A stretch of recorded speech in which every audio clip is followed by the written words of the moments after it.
There's a moment almost everyone knows. You return from a trip of several days, turn the key, push the door, and before you see anything, you feel it.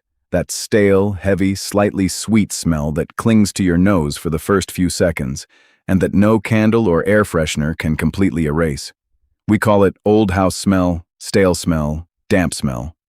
We associate it with basements, with closets that don't get opened often, with that corner of the bathroom where the paint starts to peel. And almost always the reaction is the same. Clean harder, spray something lemon or lavender scented, turn on a fan for a while, and consider it solved. Until a few days later, the smell returns. Because it never left. It was only covered.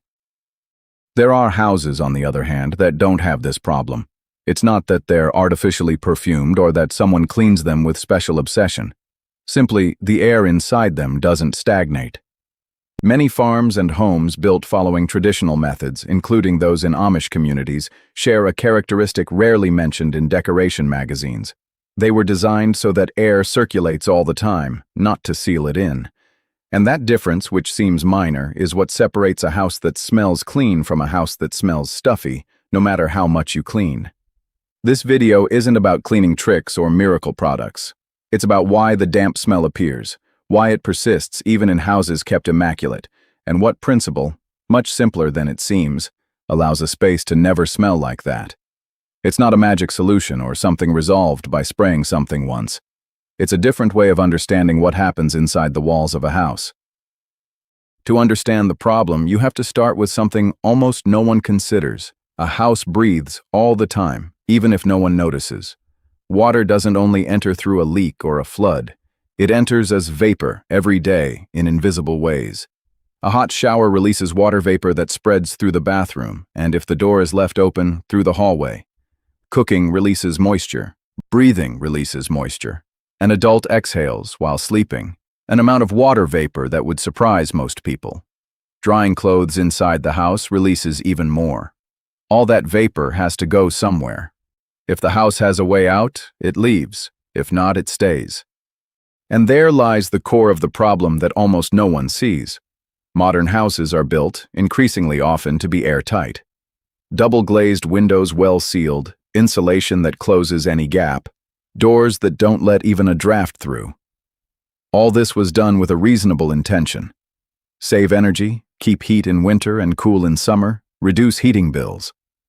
The problem is that by sealing a house so well so hot air doesn't escape, you also seal it so water vapor doesn't escape. And a house that can't exhale starts accumulating moisture on cold surfaces, in corners without ventilation, behind furniture pressed against the wall, inside closets that are almost never opened.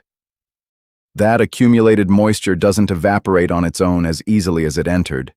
It condenses on cold surfaces, gets absorbed into porous materials, and there, in the darkness, with stable temperature and no air current, it finds the perfect conditions for microscopic colonies of mold and bacteria to appear.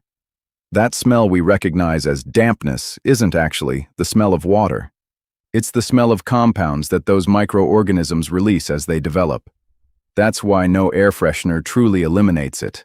Trying to mask that smell with another aroma is like putting perfume on something that remains active underneath.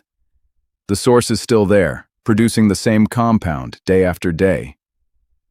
Houses built under more traditional principles solved this problem in a different way, not because they had access to sophisticated scientific information about condensation and microorganisms, but because over generations they adjusted the design based on direct experience. What worked was kept. What generated moisture and deterioration was abandoned. In many rural homes and communities that prioritize simple construction methods, you can observe decisions that, seen today, turn out to be surprisingly effective against stagnant moisture. Steeply pitched roofs that not only keep rain away but allow for ventilated attic spaces, where hot, humid air rising from lower rooms can escape instead of getting trapped under the roof. Openings designed to create cross-ventilation, a window on one side of the house and another on the opposite side, so that air actually crosses through the space instead of staying still in a single room. Basements and cellars with small ventilation openings, barely covered by grills, that let a minimal air current pass through, enough so that moisture from the ground doesn't accumulate in a closed, dark environment. There's also an important difference in materials. Modern constructions often rely on synthetic materials, laminated gypsum boards, synthetic fiber carpets, plastic paints that seal the wall surface like a film. These materials have obvious advantages. They're cheap, quick to install, uniform, but they have a little discussed disadvantage. They don't let water vapor pass through easily. A wall covered with very plastic paint behaves almost like a closed bag. If there's moisture behind that paint, it has no easy way to escape into the environment where it could evaporate with normal air circulation. It gets trapped between the wall and the paint, and that's exactly the environment mold needs to develop without anyone seeing it, until the paint starts blistering or until the smell becomes impossible to ignore. In contrast, materials like solid wood, traditional plaster, or certain types of masonry not overly sealed allow water vapor to move through them gradually. It's not that these materials are impermeable to liquid water or that they resist a flood better than others. The difference lies in their capacity to let vapor pass slowly without blocking it completely. That property, known in construction as vapor permeability, is one of the least known keys behind why certain old houses, despite having less thermal insulation than a modern house, end up having fewer problems with mold and persistent smell. It's worth pausing for a moment on something important, because it's a point where confusion often arises. Preventing moisture, cleaning mold, and treating a structural moisture problem are not the same thing. And treating them as if they were is one of the reasons so many people keep fighting the same smell year after year. Preventing means acting on the conditions that allow moisture to accumulate. Ventilating, avoiding excessive sealing, letting air circulate, reducing unnecessary vapor sources inside the house. Cleaning means eliminating mold or stains already present on a surface, which can be done with different methods depending on the material and severity of the case, but which alone doesn't prevent the problem from returning if the conditions that generated it remain intact. Treating a structural moisture problem, on the other hand, means identifying and correcting a real source of water, a leak in the roof, a leaking pipe, a drainage problem around the foundations, rising moisture from the ground. No ventilation strategy, no matter how good, can compensate for an active water source without resolving it. If a house's problem is a broken pipe behind a wall, no amount of cross-ventilation will solve it. First, you have to repair that source, and only then work on air circulation so that remaining moisture can evaporate instead of getting trapped again. This point is important because many people, upon hearing about ventilation or natural materials, assume that's enough for any situation and end up ignoring real water infiltration problems that require professional attention. The central idea of this video isn't to replace a necessary repair, but to explain why, even in houses without any obvious structural problem, the damp smell can keep appearing. Because air doesn't circulate enough for normal daily moisture, the kind generated by cooking, showering, breathing, to have a way out.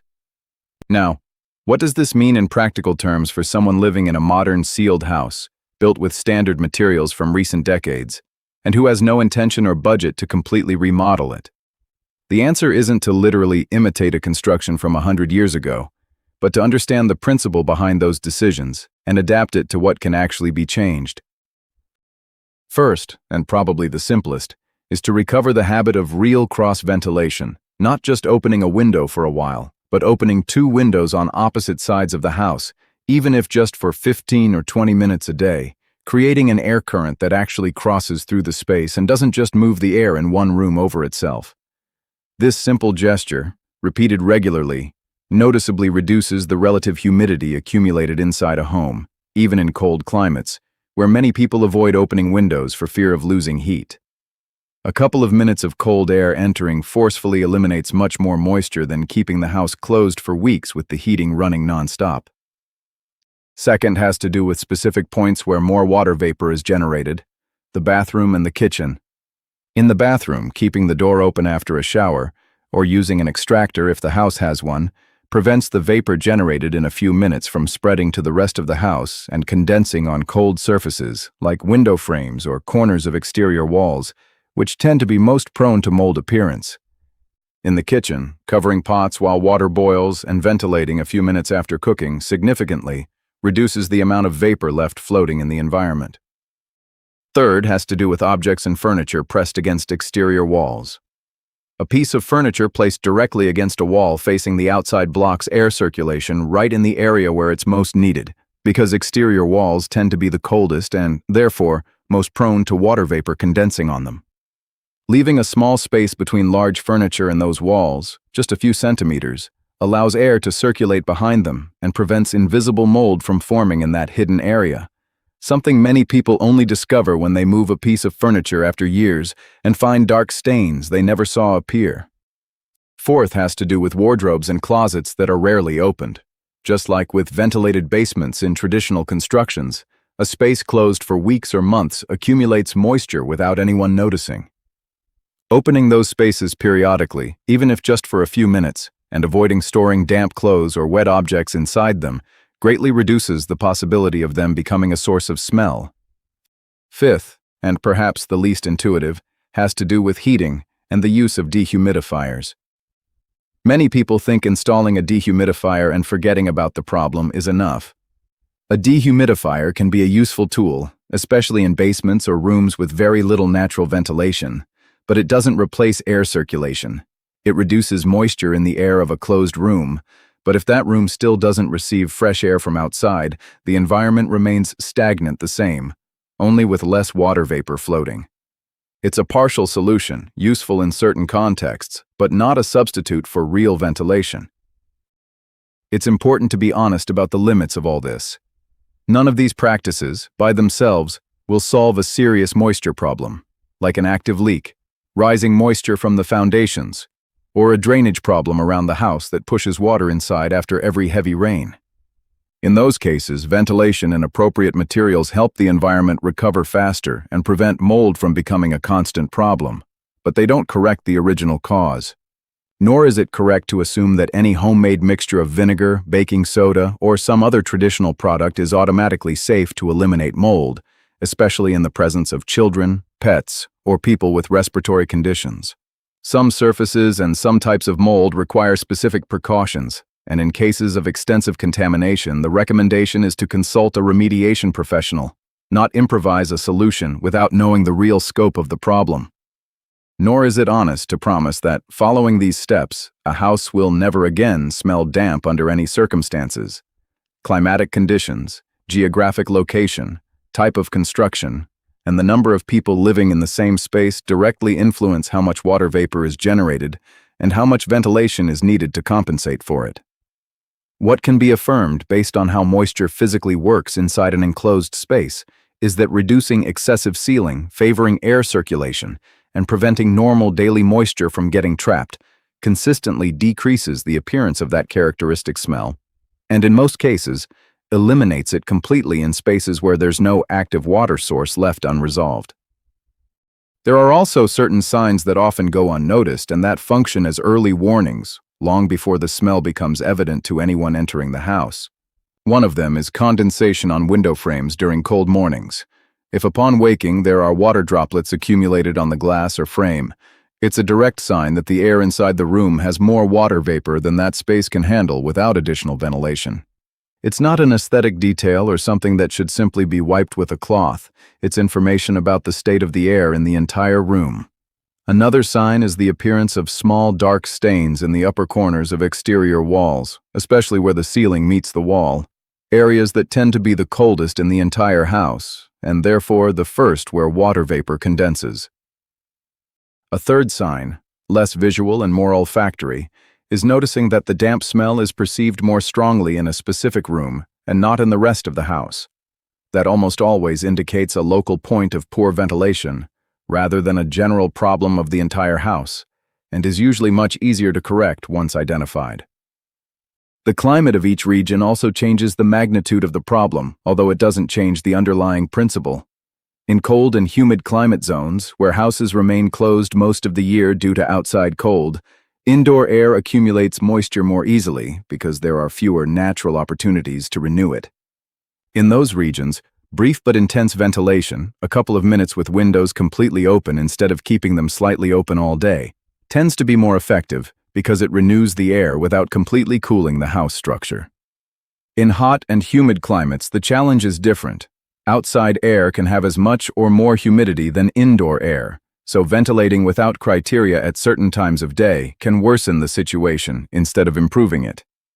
In those cases, ventilating during the driest hours, generally mid-morning or mid-afternoon depending on the region, tends to give better results than doing it early in the morning, when ambient humidity tends to be higher. In temperate and dry climates, the moisture problem usually concentrates in very specific spaces, like bathrooms without extractors or basements without any openings, rather than in the house as a whole. This explains, in part, why traditional practices were never completely uniform from one region to another, not even within communities that share similar construction principles. The goal was never to follow a fixed rule, but to respond to real environmental conditions. How much moisture is in the outside air, how cold it gets, how much rain falls, what materials are available in the area. That same criterion, adapted, is what can be applied today. It's not about literally imitating a design conceived for another climate or another era, but understanding that air needs to move, that vapor needs an exit path, and that each house, depending on where it's located, will need a different combination of ventilation, materials, and habits to achieve it. It's also worth clarifying that not all Amish communities build in the same way, nor do they follow exactly the same practices among themselves. There are variations depending on the region, climate, and particular traditions of each community. What's observed more or less consistently is a general approach, prioritizing materials that allow gradual water vapor passage, designing spaces with natural ventilation thought out from the beginning, and avoiding depending on mechanical systems to solve something that good design can prevent from the start. That approach, more than an exact recipe, is what's worth rescuing. In Amish communities, this way of building isn't taught as a technical theory, but as knowledge transmitted through working. A father shows his son why the roof has that slope, why the basement needs that grill, why it's convenient to leave that window facing the other. There's no written manual with fixed rules. There are generations that corrected the design of a house each time something didn't work, until arriving at simple solutions that today, seen from modern engineering, turn out to be surprisingly accurate. That's perhaps the true wisdom behind this method. Not a hidden secret, but the patience to observe, over years, what keeps a house dry and what makes it sick little by little. If there's one idea worth taking from all this, it's that the damp smell isn't, at its core, a dirt problem. It's a still air problem. Dust gets cleaned, stains get scrubbed, air fresheners get sprayed, and yet the smell returns, because none of that attacks the root, an environment where water vapor enters but has no way out. Houses that never develop that smell aren't necessarily cleaner. They're simply houses that breathe. And perhaps the simplest lesson, the one anyone can apply without remodeling anything, is this.